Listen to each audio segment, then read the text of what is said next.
Brazillionaires. Estamos no Brasil. Ainda assim vivemos consumindo histórias e narrativas baseadas nas grandes fortunas das famílias bilionárias americanas. Afinal, pouco foi escrito sobre os nossos próprios bilionários, as fortunas made in Brazil. Em Brazillionaires, Alex Quadros explora a história dos bilionários brasileiros. O livro foi considerado um dos melhores livros do ano de 2016 pela Financial Times. Nele, Alex nos conta um pouco sobre o passado do nosso país, sobre como esses bilionários acumularam suas riquezas e, em alguns casos, até sobre como perderam essa riqueza também. Nessa narrativa, Quadros nos ajuda a entender como a desigualdade social tem crescido no país e como a relação dos políticos e empresários molda o mundo de negócios brasileiro. É uma leitura interessantíssima para quem busca entender a criação das grandes fortunas brasileiras e os padrões que as permeiam. Vamos juntos explorar este microbook e entrar de cabeça no universo dos brasilionários? A economia brasileira é gigantesca. Quando a Bloomberg News convidou o jornalista americano Alex Quadros para falar sobre os bilionários brasileiros, ele se sentiu na obrigação de investigar como os países em desenvolvimento estavam assumindo um papel importante na economia mundial e como a desigualdade social estava transformando estes países. Os bilionários brasileiros e suas enormes fortunas estão no topo da pirâmide econômica e acumulam poder e riquezas de maneira extravagante. Eles fazem parte dos 0,001% homens mais ricos do mundo. Mas Alex pesquisava e tinha alguma dificuldade de encontrar os tais bilionários. Ele descobriu os bilionários da Ambev e da 3G Capital, mas não conseguiu encontrar tantos mais. Aos poucos, ele descobriu os bilionários escondidos. Eles estavam por trás de empresas como as cervejarias Skin Cariol e Devassa e de construtoras como a Camargo Correia e a Odebrecht. Todos estes eram negócios bilionários, mas nenhuma destas pessoas estava na lista de mais ricos da Forbes. Era isso que eles queriam, continuar invisíveis. Eles não queriam atenção, pois sabiam que suas fortunas escondiam histórias obscuras. Nos 4 anos em que Quadros acompanhou esses bilionários, aprendeu como esses homens se aproveitaram da economia, do governo e da mídia no Brasil para enriquecer e conquistar a admiração da população. Embora seja o maior país da América do Sul e o 5º maior do mundo, o Brasil é especialmente para os americanos um lugar misterioso que remete a clichês como o samba e o futebol. O país é rico em recursos naturais e tem uma bela história, mas pouco se entende sobre sua economia fora dele. Com um governo corrupto e burocrático e com altos níveis de pobreza, fica claro que o Brasil, em uma perspectiva econômica, é um país muito atrasado, se comparado com economias como a americana ou a alemã. Recentemente, o país alcançou destaque internacional junto com a Rússia, Índia e a China, como um dos membros do BRIC. Juntos, esses 4 países foram vistos como futuras potências da economia mundial. Entretanto, enquanto a China ainda é vista dessa maneira, as perspectivas para o Brasil mudaram bastante e o país deixou de ser um candidato à potência para se tornar um país de futuro incerto. Uma população mal atendida e com baixa liberdade econômica.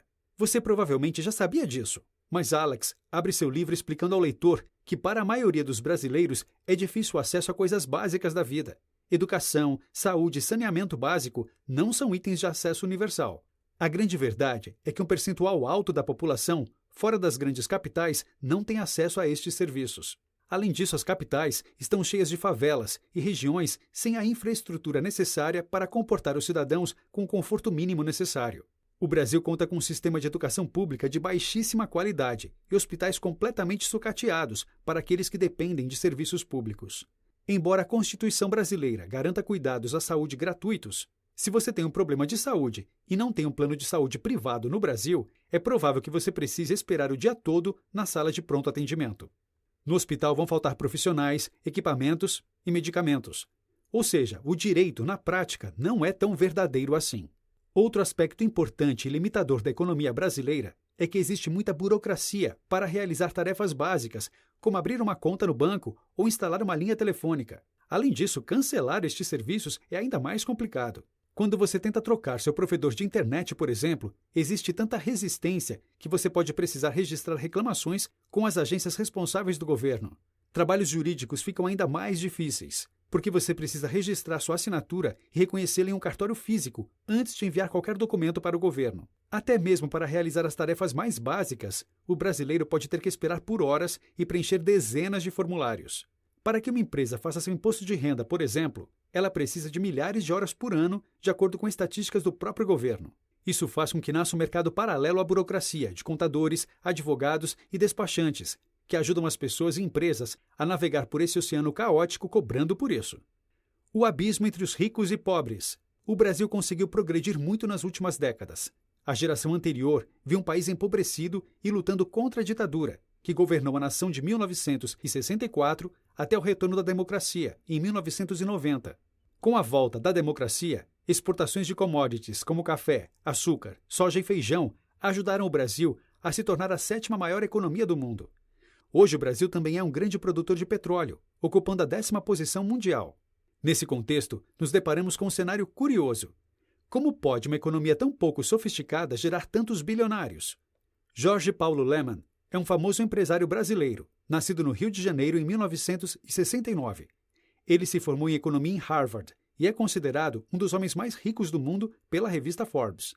Ele se associou a Marcel Telles, também um famoso empresário brasileiro, com uma fortuna estimada em 48 bilhões de dólares, e a Beto Sucupira, o 4º homem mais rico do Brasil. Em 1982, os três compraram a Lojas Americanas e a Brahma, que mais tarde se fundiu com a Antártica, dando origem à Ambev. Em 2004, surgiu a 3G Capital, um fundo de private equity brasileiro com sede em Nova York e no Rio de Janeiro. A 3G Capital controla marcas americanas populares, como a Budweiser e o Burger King. Em 2013, a 3G Capital anunciou a compra da Heinz, em parceria com o grupo Berkshire Hathaway, do famoso multibilionário Warren Buffett. No final de 2013, a 3G Capital tinha um valor de mercado de 187 bilhões de dólares. Impressionante, não? Essa recente história de construção de um império bilionário parece até uma história da construção das grandes fortunas do mercado americano no século passado, não é mesmo? Apesar dos avanços econômicos do Brasil, os ricos e os pobres ainda estão muito divididos, especialmente em relação ao tratamento que recebem da lei e do governo. Enquanto pessoas acusadas de crimes menores, como roubo ou venda de drogas recreativas, precisam esperar por um julgamento atrás das grades, a situação é diferente para os mais ricos. Os ricos têm recursos para pagar por apelações e contratar advogados que se aproveitam das brechas no sistema legal e atrasam o processo de julgamento enquanto os clientes ficam livres por grandes períodos de tempo.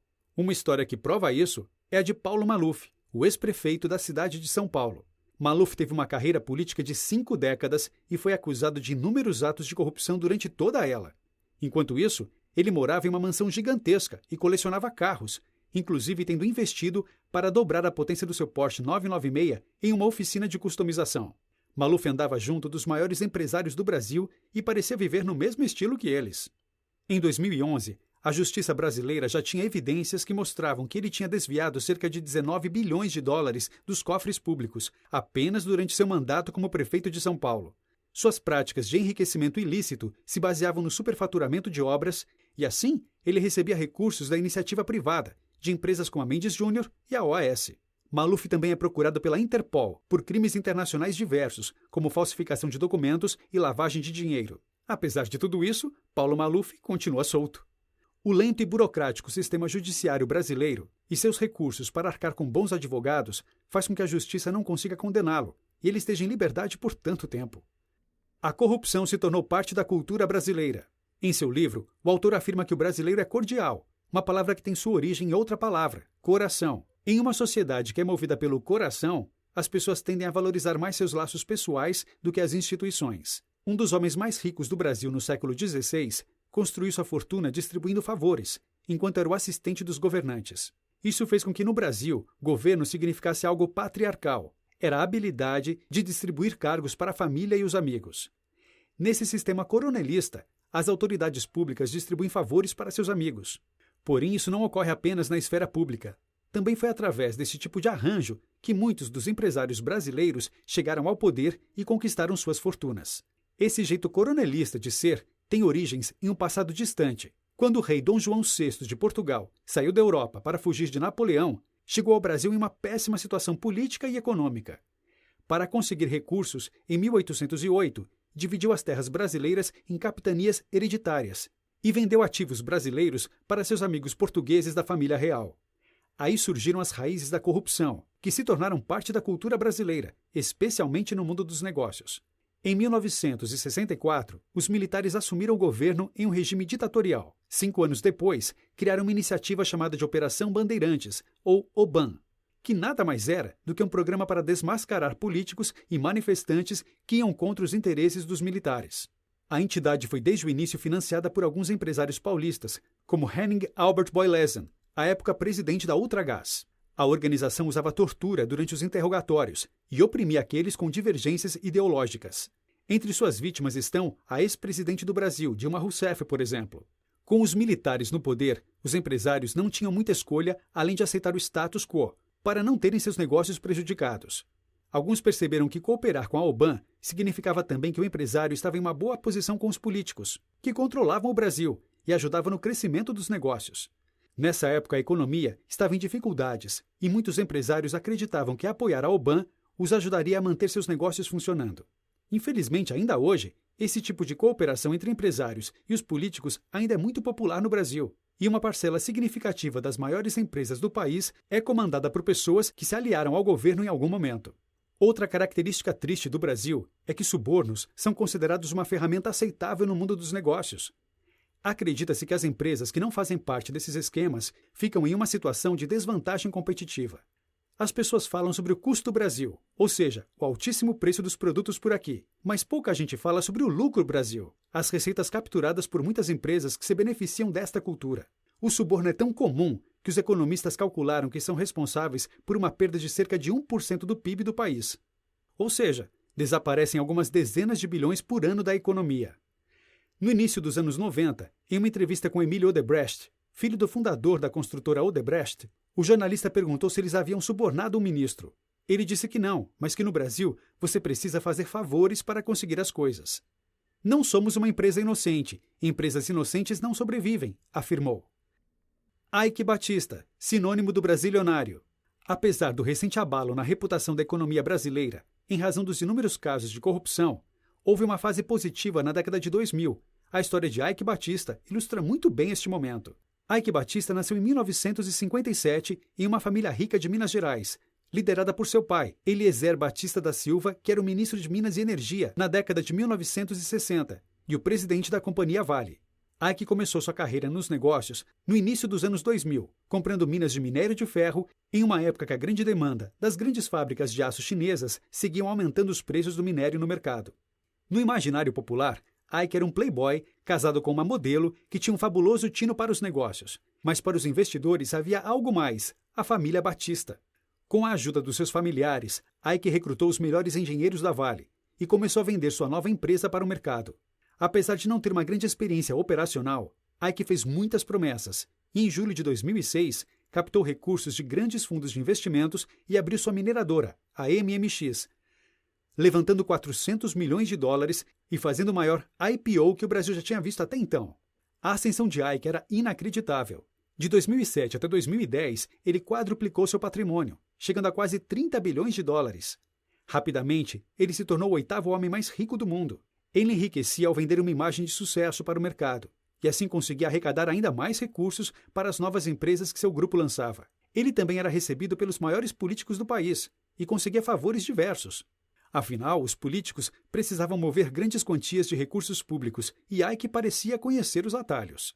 Eike prezava tanto pelas suas relações políticas que, mesmo tendo um alinhamento ideológico de direita, conseguia manter boas relações com o então governo de esquerda do Brasil. O Brasil vinha passando por uma série de mandatos presidenciais de esquerda, iniciados com Lula em 2003 e que continuou com Dilma Rousseff até 2016. Ambos os presidentes eram afiliados ao Partido dos Trabalhadores, PT. Mesmo antes do início desta sequência de governos esquerdistas, os homens mais ricos do Brasil estavam preocupados com as perspectivas futuras. Afinal, o PT e Lula eram socialistas e tinham interesses em manter um governo mais assistencialista. No início, o próprio Eike chegou a descrever a posse de Lula como um retrocesso para o Brasil. Mas Lula parecia focado em acabar com a associação de governos de esquerda com o caos econômico, e por isso se focou em se aproximar das grandes fortunas brasileiras.